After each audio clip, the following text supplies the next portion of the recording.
The following is a Hoop Ball presentation.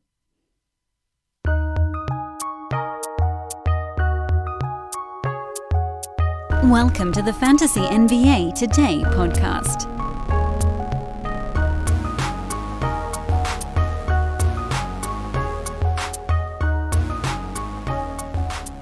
Well, folks, it's come to this.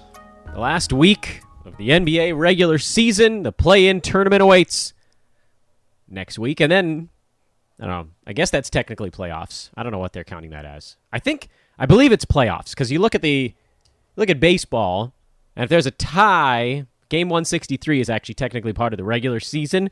This, I believe, is a playoff or two playoff games. Doesn't matter. Doesn't really matter.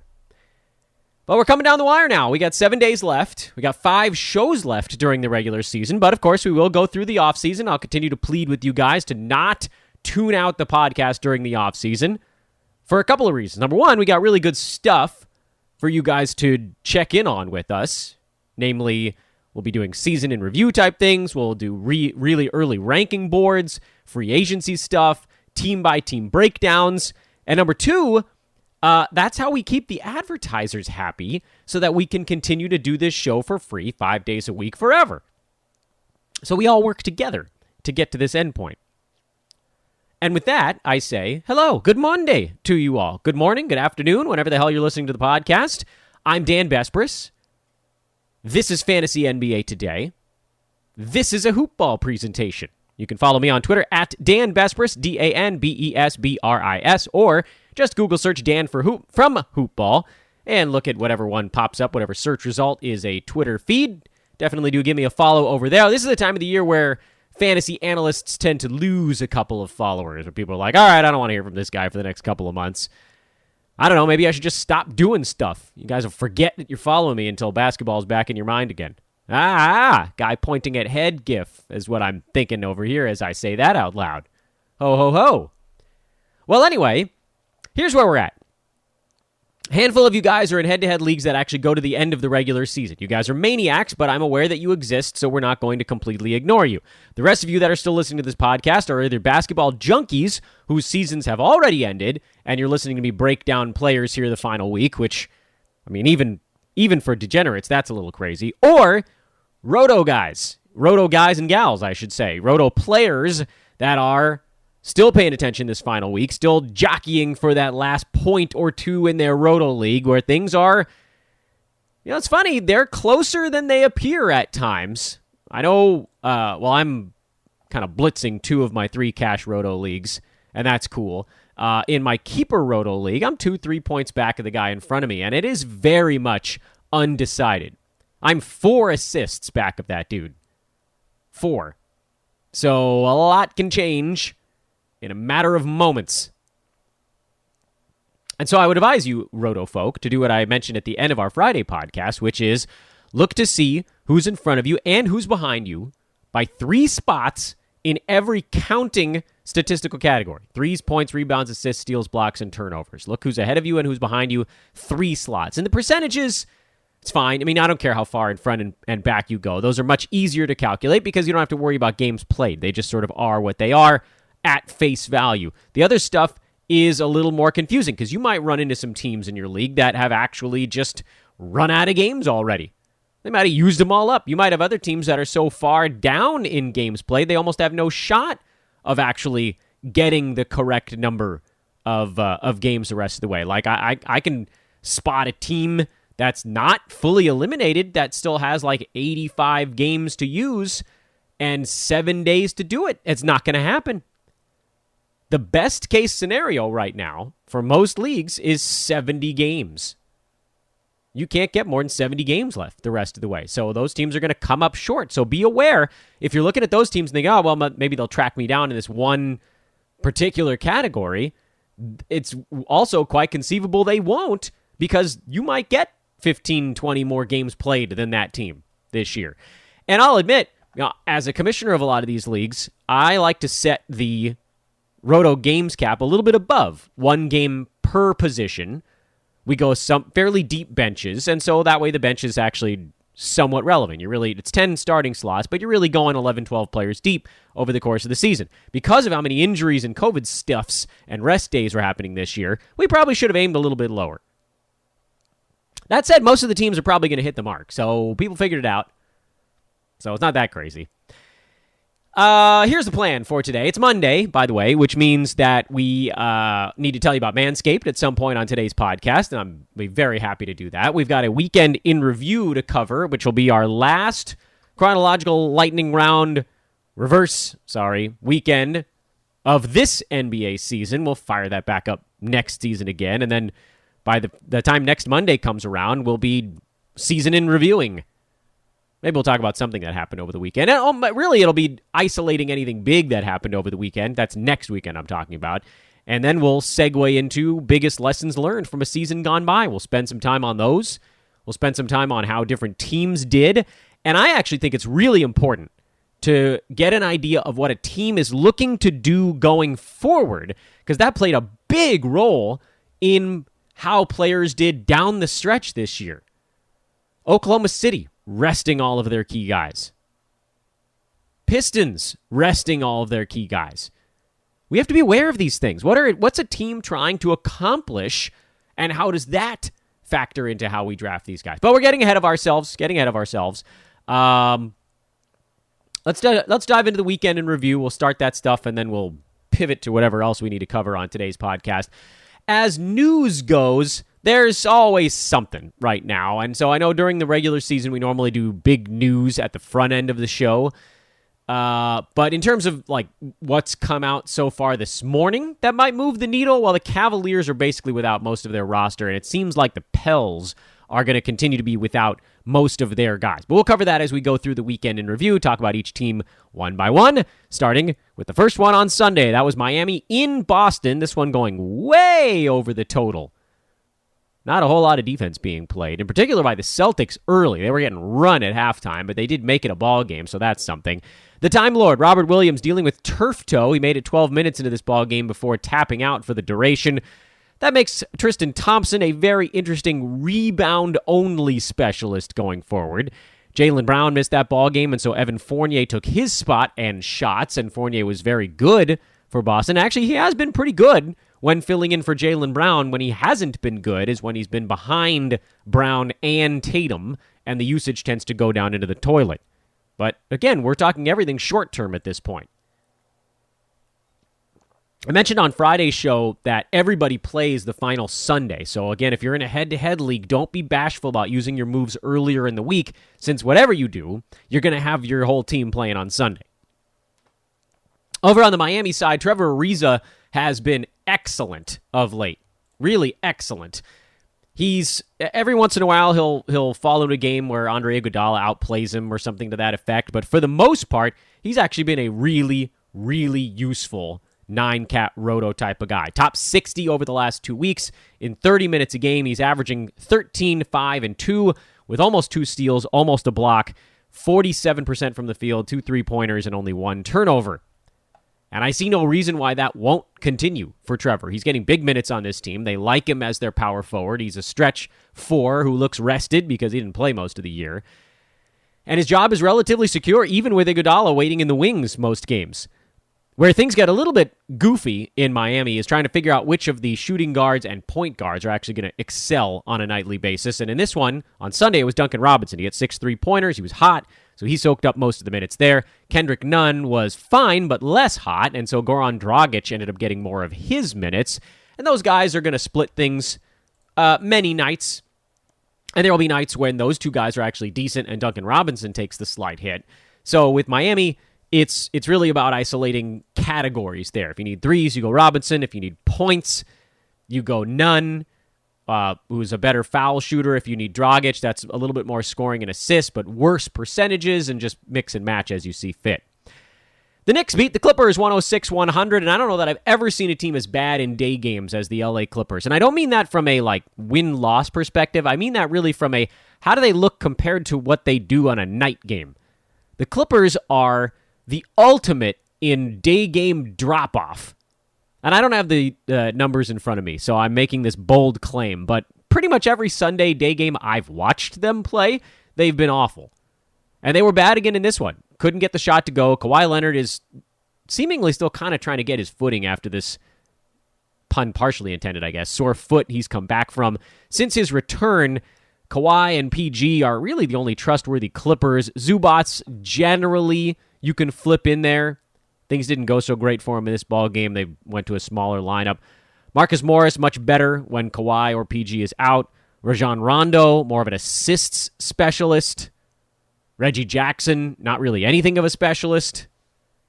If you're going to go to anyone beyond those main three, Kawhi, PG, and Zubats, who I'm including in the main three just because he's sort of safely in your fantasy lineups, the fourth guy would probably be Marcus Morris, generally because he's just been a very good three-point shooter this year.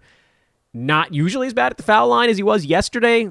He's done a good job of being a big man who can space the floor, rebound a little bit, and hit a bunch of threes without hurting your percentages very much, but you're flipping a coin at that point. On the Knicks side, Reggie Bullock just continues to have a really nice run. Derrick Rose has been excellent. He has completely commandeered the other scorer role on this team. Knicks, that they won with Julius Randle having a fairly pedestrian offensive game, is another feather in the cap of a team that just plays their butts off every night. Nerlens Noel, he's your starting center. I know that Taj actually, you could argue maybe had a slightly better ball game here, but Noel playing 26 minutes, Taj 22. Nerlens is your guy. If you really wanted to stream for some big man stats and a big man that doesn't hurt you really in free throws, you could throw Taj into a lineup, but you won't get much. It's a super low ceiling, not even all that high of a floor kind of guy. Dallas whipped Cleveland. Luka Doncic got ejected for kind of taking a shot at Colin Sexton, who hip-checked him, and then Doncic swung at Colin, not like a punch swing, but like a, hey, you hip-checked me, and he turned and kind of whipped his arm and hit Colin near the you-know-whats. Well, I'm not on a baseball broadcast, I can say it. Kind of hit him in the balls. So Luka got kicked out, and if he is assessed a technical, which I presume kind of comes with the flagrant 2, I'm forgetting the rules on that one, then he would actually be suspended for a ball game, and that doesn't mean nothing. Because, and as we'll get to in a moment, the Lakers won their ball game. The Mavs are a game up on the Blazers for the 5. The Blazers are a game up on the Lakers for the 6. So there is a sprint to get out of the play-in tournament happening, and if Luka misses a game, and the Mavs then go on and lose, they're at Memphis tomorrow. That's a losable game without Luka on the floor. Maybe they'll appeal it and try to get him to miss the game against the Pelicans or Raptors. They'll probably win those anyway. Mavs do have a relatively easy schedule by all accounts. Grizzlies, Pelicans, Raptors, Wolves. Well, Minnesota's actually playing better these days. So they'll probably dodge the play-in, but it exists. This is a situation. It's funny to me that and I don't know why this jumps out at me every single time. The 7th seed in the West is 38-30. 7th seed in the East, well, the Celtics are the 7th seed, 35-33. 8th seed is 2 games under 500 in the Eastern Conference. You don't get under 500 until you get to the 10 seed. I guess you could say there's a tiny bit more parity this year. A little bit, right? Some of it injury-related, but whatever. You know, Nets have stockpiled superstars. Bucks are good. Sixers are good. It's not quite as lopsided. Not quite. So, as you look at the Mavs and assume that Luka's going to get run, I think we should probably be picking up Jalen Brunson. Like, just get out in front of it right now. Add him pretty much everywhere, assuming he's going to start and play mondo minutes in that ball game tomorrow in Memphis, and get what you can out of it. Tim Hardaway Jr. has been in the starting lineup lately, so he's been playing better. You can roll him out there anyway. Dwight Powell's been playing very well with no Maxi Kleber and no Kristaps Porzingis, and assuming those guys are still out, I would roll Powell into the lineup as well against a Grizzlies team that loves to play very high-scoring games. And it's nice to get a little bit of a warning like this, too. Jalen Brunson, have at it. Good percentages kind of guy. Generally not much in the assists in the steals or blocks department, but listen, if you're going to get high-usage Jalen Brunson for 30-some-odd minutes, then I think you run with it. Luka was kicked in the third quarter of this ball game, but it was a massive blowout, so we didn't get a great look at who would actually get the minutes, but historically it's been Brunson. Cleveland, not good right now. Not good, Bob. They're without Darius Garland. They're without Cedi Osman, who slid into that backup backup role, and now they're like backup to the backup to the backup at this point. So Dean Wade's been starting. Isaac Okoro sliding down to play shooting guard. It's just ugly. Colin Sexton is basically the only Cav I think I feel good about right now. I'll probably start Kevin Love too if given the opportunity. Jared Allen, you kind of have to, even though he's more or less mailed it in.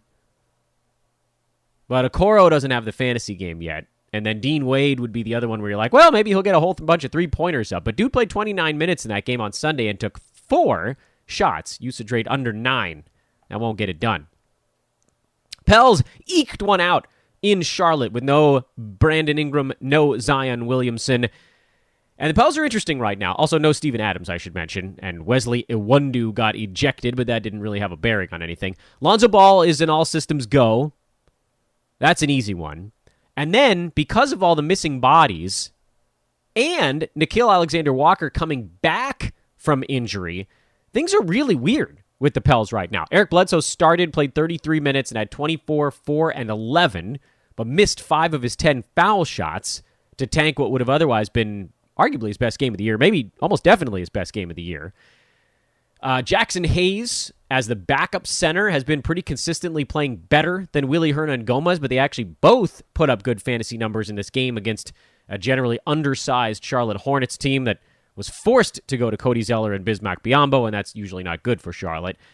So what do you do with Charlotte going forward? That's the question. I could recap all the scores that happened in this ball game. The question has to become, what do we do? Well, with the Pels, not the Hornets. Who the hell cares about the Hornets right now? They're annoying to back. They've gone back to being relatively easy, and also at the same time a little bit annoying to handicap. Pels are at Memphis tonight. So if you're in a league where you're making moves the day before, you've missed your opportunity already. If you can make a move for tonight, I would assume Nickeil Alexander-Walker plays low 20s in minutes again, as he's coming back from a pretty long absence, and this is on a back-to-back. Game planning ahead, I think Nickeil Alexander-Walker has a pretty big role their last 3 games of the year. Pels go every other day this week, which includes, and this is why it was in my head, a game against the Mavericks. We talked about that already on Wednesday. They've got the Warriors Friday, and then the Lakers on the last day of the regular season. Nickeil Alexander-Walker is almost definitely going to be playing huge minutes by the time that game comes around. Who takes the hit in that spot? Well, it's probably Eric Bledsoe, might be Najee Marshall. What about the center position? Steven Adams is out already. Could he come back at some point the rest of the way? It would seem a little bit dumb, although the Pels are only a game and a half back of the Spurs, so they're not mathematically eliminated yet.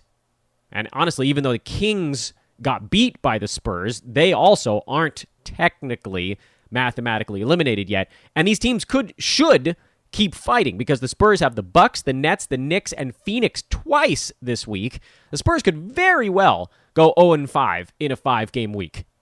I would assume that they'll be fighting against some resting high-profile opponents. Phoenix will probably sit some guys down in one of those 2 in the back-to-back. The Nets might sit someone down. That still doesn't mean the Spurs are going to win them. Win them, by the way, fun trivia question, the name of the horses in Gulliver's Travels. Yeah, I know. Stumbled onto that one. So what do you do with the Pels? That's the question. Let's loop it back around. So tonight, in the back-to-back, I would play James Johnson. I would play Eric Bledsoe. I would definitely play Lonzo Ball. I would prefer to play Jackson Hayes over Willy Hernan-Gomez, but really, I'd play them both at this point. The Grizzlies, again, they want to get up and down the floor. This is going to be a pretty high-paced game. Jonas Valanciunas is on that Memphis side, so Hernan-Gomez is going to be in there to get some rebounds. He'll get pushed around, and Jackson Hayes will have to come in to try to play a little defense. And between the two of them, they'll probably have decent games, but of the two, you probably want the one who blocks some shots, and that's Jackson Hayes. If you're just targeting rebounds, Willy Hernan-Gomez is your guy. Otherwise, I lean the other way. Charlotte, big 43 for Terry Rozier, who's had one of the best. He is maybe the best fantasy pick of the year. Maybe. We'll do some of that season in review stuff after the season is actually concluded. PJ Washington, yeah, get him going. LaMelo Ball, for sure. Jalen McDaniels has been a massive disappointment.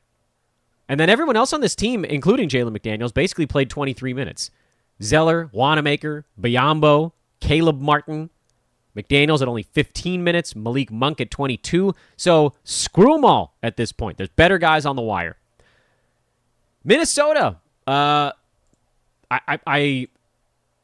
is not my area of expertise. Pretty sure that their pick is going to the Warriors. So if you're wondering why they're not in full tank mode, although maybe it's a protection-related thing. Wolves have won 6 of their last 10 ball games, are 21-47. This is a team trying to get some good vibes going into the offseason, and they are right now. Picking on a really bad team, mind you, but this is not a game they win by 30 points 5 weeks ago. But the Wolves look good right now. 4 of their 5 starters are worth using in fantasy. Ricky Rubio back in there. He's become useful again. And then Naz Reid, who's just like the ultimate per 36 guy right now, is almost worth using. Problem is that he's only getting 15, 16 minutes a game, and that's a bit of a downer. The Orlando side has become a massive mess. Mo Bamba, I know he didn't have a good ball game here, but he's good enough to go. Mo Wagner, the Moes, give me Mo. Those guys are your starts on Orlando, and that's it, really. RJ Hampton's been playing well, but he's a bad percentages guy. Cole Anthony is a bad percentages guy. Dwayne Bacon doesn't do anything besides score and hit free throws. And that runs the table, really, on anyone that you might have even been looking at. Chicago, Detroit, this is sort of a gimme for the Bulls. They got the Pistons backup unit, and then Frank Jackson got hurt, so they had to go pretty deep. Isaiah Stewart, big minutes. Sadiq Bey, big minutes. Killian Hayes, big minutes, although it was a really nice game for Killian, 21, 7, and 8. No steals, that was weird. 7 turnovers, that's going to be an issue for him, and I think they probably want to iron some of that out this year. Wanted to, but he missed most of the season, and that may carry over a little bit. Sekou Doumbouya doesn't have much of a fantasy game. The other guy to watch is Sabin Lee, who sort of got jumped or leapfrogged by Frank Jackson in the rotations, but if Jackson misses time with this ankle sprain, then you might actually get some decent games out of Sabin Lee as well. I don't know if the Pistons are going to play their veterans at any point the rest of the way.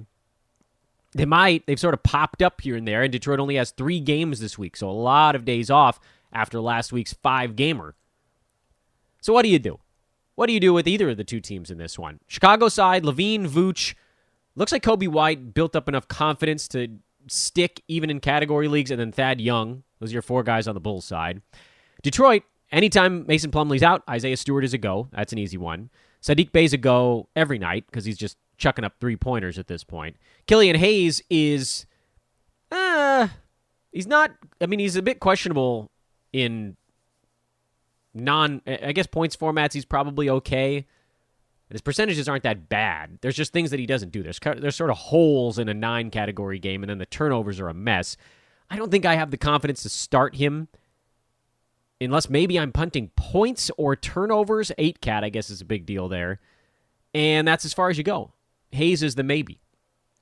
And then Sabin Lee is also sort of a temporary maybe while we wait to see what's going on there. But their schedule is so clunky that who cares, really?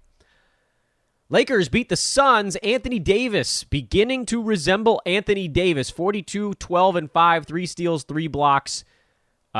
Made his free throws in an unbelievable twist compared to the rest of this year. Phoenix just wasn't really engaged for long stretches of this ballgame. Lakers shot 41 free throws because no one could do anything with AD. He just devoured DeAndre Ayton. Not much from a fantasy perspective. KCP has kind of solidified himself as a steals and 3-pointers guy. Maybe, and free throw percent actually pretty good for him as well. And then Alex Caruso I would use while Schroeder and LeBron are out, although it sounds like Bron is looking to make his return in the Lakers' next ballgame, hosting the Knicks on Tuesday. That'll be a dogfight. Welcome back, Bron. Deal with Tom Thibodeau's defense. Those guys just blasting you with the starters out there for 42 minutes a night. What are the Knicks fighting for right now? I guess they'd love to keep that 4 seed over the Hawks. I guess they could fall pretty quick. All right, fair enough. I guess I know where they're fighting still. Andre Drummond, I think we can officially call him a drop. No one's going to want to do it, but it's what you should be doing. They've gone to a 3-center rotation. Marc Gasol and his savvy. Montrezl Harrell and his scoring and poor defense. And Andre Drummond and his rebounding and poor defense. Defense isn't that bad, I guess. Oklahoma City is the embarrassment of the century right now. I mean, they are so bad, it is just gross. They are losing every ball game by like it feels like they're pushing triple digits most night. Look at the Thunder. They had a couple games where they didn't lose by a ton, and that was a massive victory for them. They lost this one by, 28? 28. They lost their previous one by almost 40. Lost one before that by 20. Then they only lost ones by 4 and 3. Huzzah! They lost the one before that by almost 60 points, 14 points. They had a rare win, lost by 30, 20. I mean, it is gross right now. They are not close to competing. And with that being the case, you just don't know who's going to get thrown out there on a night-to-night basis. So I'm out on all Thunder this year. It's not saying much because there's only a week left, but you get it. De'Aaron Fox sounds like he's relatively close to coming back, which will upset the apple cart a little bit. And this game was such a massive blowout that it's probably not the world's best idea to overanalyze it. But Delon Wright is locked into a huge role while both point guards are out for the Kings. Marvin Bagley, lower minute, high usage kind of guy, so he fits more of a points league scenario because he's not a good foul shooter and generally doesn't do a ton on the defensive side. Buddy Hield, Rashawn Holmes, those guys are locked in. Terrence Davis has been another winner with the other point guards out. He's a kind of a bench flamethrower that you can probably throw in there if you need some scoring. And his assists actually haven't been that terrible lately.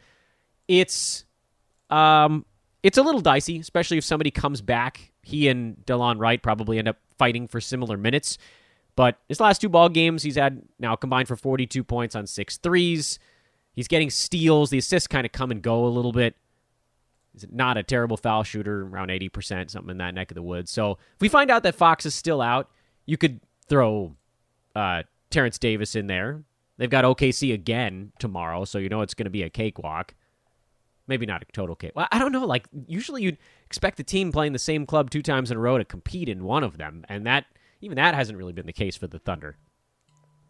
Before we turn the page back to Saturday, I want to remind you guys that the Lawnmower 4.0 is available at manscaped.com right now.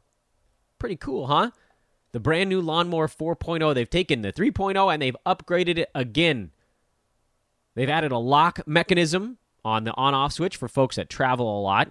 They've added the opportunity to choose when you're using the light or not on it. Still, brilliant pinch-free technology. They've upgraded the look as well.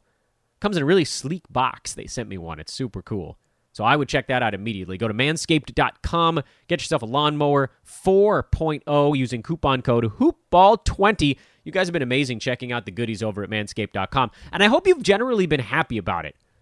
We try not to partner with folks that are weird. I mean, every once in a while, you got to take money from a sponsor that's gives you a few $100 and you roll with it, and then you don't hear from them again. That's not been the case with Manscaped. You probably noticed that we've worked with them now for almost a full calendar year. That's a pretty big deal in the podcasting industry. That's a partnership that both sides are enjoying. They take care of our hosts here at Hoopball, and their stuff is just good. And their goofball marketing, I mean, we tap dance around it a little bit. You know, we don't do all the below-the-belt jokes on this podcast. I like to try to think of this as an extension of my baseball play-by-play career, where we don't go particularly lowbrow on the show. And, you know, some people don't. Maybe it's not as funny, I guess. I try to be a little bit weird, but it's usually not with that. So go to manscaped.com. Check out our buddies over there. They've been amazing, been wonderful to work with for almost a year now. The Lawnmower 4.0, 20% off free shipping with coupon code HoopBall20. 20% off free shipping. The coupon code, if I could remember how to speak, is HoopBall20. HOOPBALL20. Go do it now. Manscaped.com. Looking back at Saturday, Detroit, they did play their guys on Saturday, but they only played them for half the ball game. Got whipped by the Philadelphia 76ers. We're missing Ben Simmons and Seth Curry for this ball game, and they might sit a few guys down the stretch. The Sixers are very much in the driver's seat in the Eastern Conference. The 3 games up on the Nets with just this last week to go. Philly, they've got Indiana, Miami, Orlando twice, so they know they'll win at least one of those games in Orlando, most likely both, or with Orlando, I should say. So they can rotate through rest guys this year. I would stay on top of the Sixers injury report. Problem is that Doc Rivers doesn't usually like to give that stuff away early.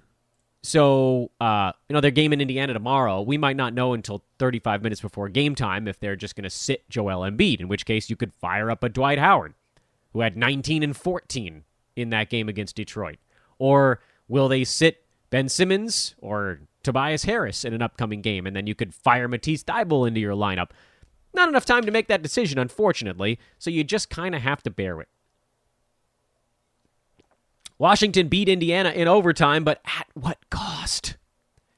Bradley Beal hurt his hamstring going for 50 in that ball game. He's out for at least the next 2 games in a row, which is not that huge of a deal because the Wizards are currently the 9 seed, a half game up on the Pacers, but they are 3 games up on the Bulls. So provided Washington doesn't go into a complete tailspin here, they've got Atlanta twice on the road. Beal's missing both of those games. Then they come back home to host a tanking Cavs team and then a Hornets team that, who the hell knows what's going to happen on that last day, would also have to combine with the Bulls winning all of their remaining games. Brooklyn, Toronto, Brooklyn again, and Milwaukee. Good luck to you, Chicago. So I don't think the Wizards are all that worried about falling out. I think the issue they're staring down is maybe losing home court in the first half of their play-in tournament. And they're going to need Beal for those, so they got to go a little bit gentle with him here. Now, if Brad sits out these 2 ball games, which he will, what is that going to do? Well, Russell Westbrook already is in the 30s in usage, so that can only go up so much more.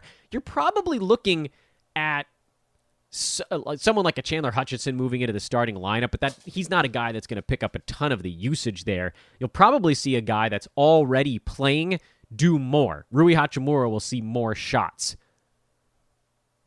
Raul Neto will see more shots. And I might even consider grabbing Neto. He has issues. He has very large issues with his fantasy game. But a lot of them are related to the fact that he doesn't like to do much when he's on the floor, outside of just kind of playing and facilitating. Dude averages 21.5 minutes a game, only takes 7 shots in those 21 minutes a game. That's a number that's going to have to go up. He's an 88% foul shooter on the year, so if you need free throw percent, he would be a good fill-in for these 2 contests. He'll probably average more like 5 or 6 assists because Russ can't play the whole damn game and they can't stagger people. But the Wizards go tonight, so you may have already missed your chance to do that. And then they go again on Wednesday, and people will probably see what happens tonight and make their adjustments anyway. So you might be screwed on that one. Over on the Indiana side, Domantas Sabonis, he's been amazing as sort of the lone, well, he and Karis LeVert, sort of the only 2 reasonably decent basketball players left on that. I mean, everybody else is their weird role. Justin Holiday, defense and threes, that's his role. He's not going to take over a ball game. TJ McConnell has seemed almost out of sorts on a team that needs scoring, and that's not kind of his thing. Doug McDermott should be in better shape, but the only thing that Indiana has left are just a crap ton of wings and then almost no one else. Goga Bitadze, 3 more blocks in his 16 minutes, and he can do that. He averages about a block every 9 minutes on the floor. So if you need those, there's your guy. Otherwise, you're going Sabonis, LeVert, and then once Brogdon comes back, he'd be your 3rd guy, but things are pretty jammed up otherwise. We didn't talk Memphis already. Good to see DeAnthony Melton do something with his 19 minutes. Still just floors me that they can't give him more than 19 minutes, but here we are. It's not changing now, the last week of the year. Jaren Jackson Jr., when he's in, he's a go. I guess. I mean, he really hasn't been a 9-category guy this year. Slow-mo, much better when JJJ is out, but just barely hanging on when he's in. And then you've got all these kind of fringy guys. Dylan Brooks, who plays a lot of minutes, but who's much more suited for points leagues. Melton, who's much more suited for category leagues, but doesn't play all that much. And then Bane, Clark, Jones, Conchar, sometimes Xavier Tillman. Those guys are out. Even, by the way, with a 5-game week, I'm not sure those guys quite make the cut. I guess you could probably throw Bane and Brooks. You can throw in there in their 5-game week, and maybe even Clark. Hurts me though. Toronto, they deserve a moment here of our attention because they're now eliminated, so things can get a little goofy, and we saw the start of it here. No Freddie VanVleet, no Kyle Lowry. Pascal Siakam played this ball game, but left with a shoulder injury. And I don't know what the plan was there. He might have been getting shut down in the next game anyway. So that leaves Khem Birch as the likely starting center, Gary Trent Jr. as the likely starting shooting guard, Malachi Flynn as your likely starting point guard, and those guys to me are definite starts. What we don't really know is who's going to be the starting small forward and who's going to be the starting power forward on a night-to-night basis. We've seen Yuta Watanabe get intermittent starts and playing time. His fantasy game is not all that great, so I'm not racing out to pick up Watanabe. As far as power forward goes, I'm guessing it'll be Stanley Johnson, maybe DeAndre Bembry. Bembry is very good at steals, but if you've been following this podcast all season long, you're probably at the top of your league in steals anyway, which brings us back to probably just three main guys. Trent, who's going to take 25 shots a game at this point. He's going to do what we thought Terrence Ross was going to do in Orlando. He'll just do it. Trent will do it in Toronto. Birch and Flynn. We talked Thunder already. Warriors are kind of interesting. Juan Toscano-Anderson has really carved himself a nice bench role on this team. He's kind of a versatile, do-everything type, and he's seemingly jacked that role from Kent Bazemore, who we thought might be that guy. Bazemore's losing playing time to Jordan Poole and Michael Mulder, so the hell with all three of those guys in terms of 9-cat stuff. I'd rather go Juan Toscano-Anderson, who's shown the ability to rebound, pass, steal, block, hit threes, and do it on an okay percent. He's been pretty good, provided we don't get word that anybody is coming back. One of the other interesting notes on the Warriors, Damian Lee, I believe, talked about the fact that he actually got vaccinated, and then he got one of those very rare breakthrough cases of COVID, which sucks, man. He said it was still like getting a really awful flu, but he's getting back there. He's coming around and kind of derailed. Did I get that right? Was it Damian Lee? Or was it someone else? Yeah, it was Damian Lee. So that sucks. I mean, and that'll happen from every once in a while. You know, vaccine is 90 to 95% effective. The Johnson & Johnson one a little bit less than that. So these will pop up from time to time. Especially now that restrictions are sort of coming down around the NBA, around the world, or around the country, not the world so much. You're going to have more exposures to other people. So then these breakthrough cases will pop up.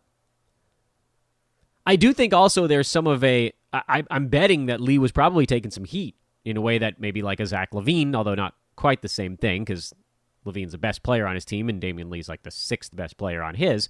But there's probably some heat coming down like, hey, what are you doing, man? Like, why didn't you protect yourself? And he was like, I did, and I just got super unlucky. So, well, hopefully he'll be okay.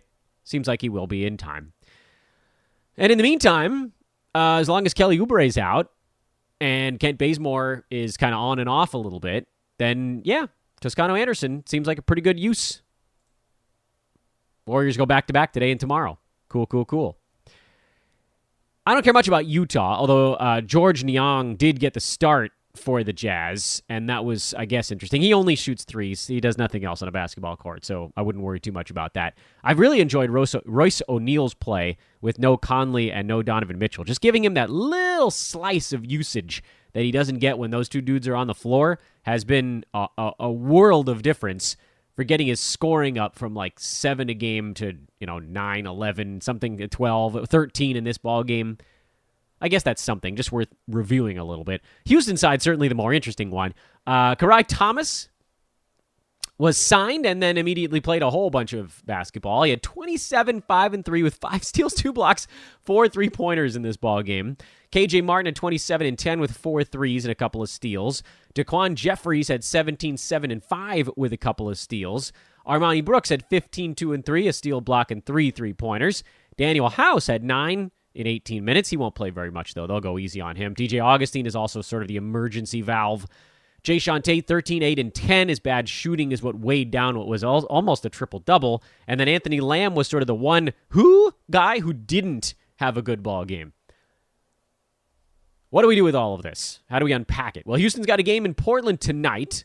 Lakers Wednesday, Clippers Friday, Atlanta on Sunday. I wouldn't be surprised if Christian Wood missed the rest of the regular season. There's no reason to rush him back, and there really isn't anybody else on the horizon for Houston, although I think they did sign some kid out of Australia this morning. I don't know if he's actually joining the team or not. That happened right before going on air, and I wasn't about to delay the podcast to find out whether or not the Rockets were going to have the dude that they just signed. Tate, you can use for sure. That's an easy one. KJ Martin is also an easy one in the short term. I mean, we don't really know anything about Thomas. We don't really know anything about Thomas Jeffries or Brooks. I guess we've seen enough of Armani Brooks to know that if he plays 30 minutes, he's probably going to get you a few 3-pointers.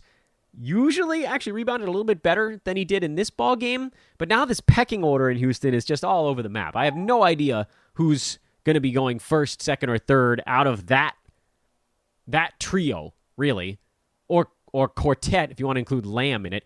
They all played almost the same amount of time. Lamb 32 minutes, Brooks 33, Thomas 34, Jeffries 36. Is that how it's going to break down every game? I don't know. Is Thomas going to run out of gas here soon? Probably. But can he make it a week? Maybe. I don't know. His usage was the highest on the whole team. So with that in mind, he's a guy who's probably trying to play himself into a contract. I guess you probably take a flyer on Thomas. Add him to the bucket. Jeffries, if he gets another start, probably leave him out there. Brooks, I think I'd feel okay about. I mean, probably just try to duplicate what you got from this ball game. I will warn everybody, though. It's not going to be this every single time. They took 98 shots, only had 8 turnovers, so they actually took relatively decent care of the basketball. And, by all accounts, got a Jazz team that wasn't taking them seriously at all. And that might happen from time to time here. That might happen the rest of the way. If you want the safe ones, it's Tate and KJ Mart. If you want to go one step further, I think I'd go Thomas. And if you want to go a step even beyond that, then you got Jeffries and Brooks. Brooklyn, big comeback win over Denver. Blake Griffin is actually worth using in 9-cat right now. I know, it's nuts. I'd use him over Joe Harris, who probably deserves a benching at this point because he's moved way down in the usage totem pole. The Denver side is actually more interesting because with Brooklyn, you're just sort of eliminating people that you might consider throwing into a fantasy lineup. With Denver, we're trying to figure out who we might be able to add back in. Jokic, Porter Jr., Campazzo, those guys are easy right now. Those guys are all putting up big numbers every night. The fourth guy is the one we've been hunting. Paul Millsap got the start in their previous game. He didn't play in this one. Injury management. JaMychal Green did and played 32 minutes. And if we find out that Green is starting again, he's definitely the go.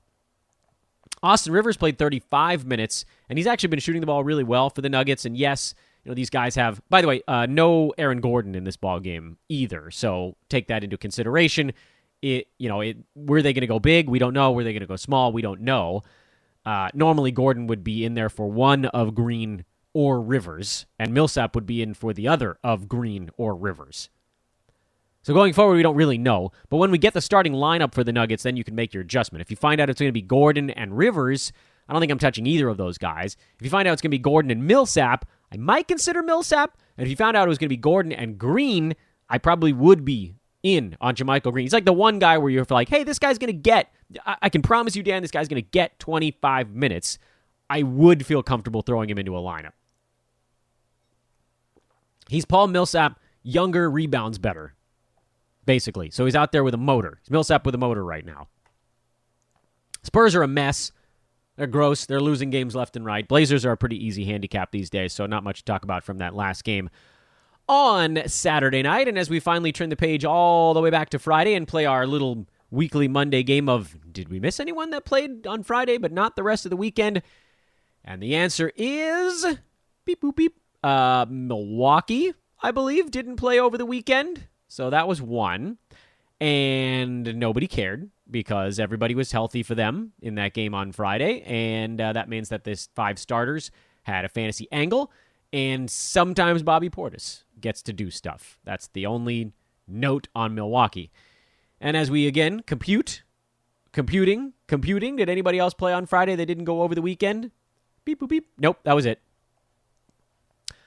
So then we flip around to a relatively short Monday card. Washington is at Atlanta. We've already talked about all of these teams, so all you're really looking for is, do you want to dive in on the whole Neto stuff? The Hawks. Were the Hawks another team we didn't talk about? Hey, there you go. Dan, there were 2. You idiot. Hawks actually didn't play for 3 days in a row. They didn't go Friday, Saturday, or Sunday. You got all the way back to Thursday to get Atlanta's loss at Indiana. But they're not a super interesting fantasy team. The only one on that club that's sort of fringy that I've been kind of pushing has been Gallo, because I think there's something to be said for scoring threes and a really robust free throw percent right now. Everybody takes it for granted, but if you get Gallo into a lineup for a week and, let's say maybe he plays all 4. I don't know. Maybe they rest him in their back-to-back Wednesday, Thursday. But if he plays all 4 games, he could very easily go like 26 of 27 at the free throw line. He could win you a category, which a lot of guys can't do. At least not many guys that aren't top tier type dudes. So what are we looking for tonight? Really, if anything. What are we waiting for on the injury front? Not much. Is anybody coming back for Indiana? We already know everybody's pretty much out for Cleveland. We already know pretty much everybody's out for the Pelicans. Is anybody resting for Milwaukee? Could we fire up a Bobby Portis short-term kind of thing? Bucks are currently a half game back of the Nets for the 2 seed in the Eastern Conference. I don't know if they care. They're not falling to 4. They're 5.5 up on the Knicks. So that's not happening. Do they care about the 2 or the 3? Maybe they're thinking about playing the Nets in the second round. They'd prefer to be at home than the road. Bucks have actually been not that dissimilar home from road this year. Nets have been a lot better at home. So maybe there's the, hey, let's make this team play on the road kind of thing. I don't know. I don't think they care. I think the Bucks are going to start resting some guys. So I would keep an eye out on Bobby Portis this week. He's the, I can't wait for someone to sit dude on that bench. Spurs, gross. Jazz, nothing. Warriors, we just talked about. Houston, they'll be interesting. Portland, nothing. But Houston, we just spent 5 minutes on in our review segment, so there just really isn't anything else there. Folks, please do spend a moment dropping a 5-star review on the podcast before the offseason hits, and please do continue to listen to our stuff throughout this upcoming offseason. I will be forever grateful on both accounts. I am Dan Vespris. This is Fantasy NBA Today. Good luck this week if you're still playing head-to-head. Good luck this week if you're in Roto as we wrap things up. The countdown is on. Tomorrow, 6 days left. That's our Tuesday show coming up right around the corner. Have a great Monday, everybody. Talk to you tomorrow.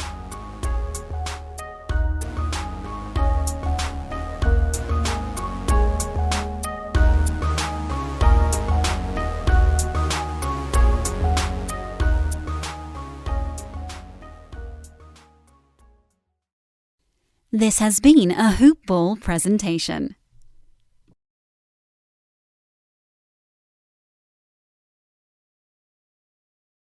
Introducing Guinness Nitro Cold Brew Coffee Beer, blending the smooth, creamy nitro taste of Guinness with hints of coffee, chocolate, and caramel.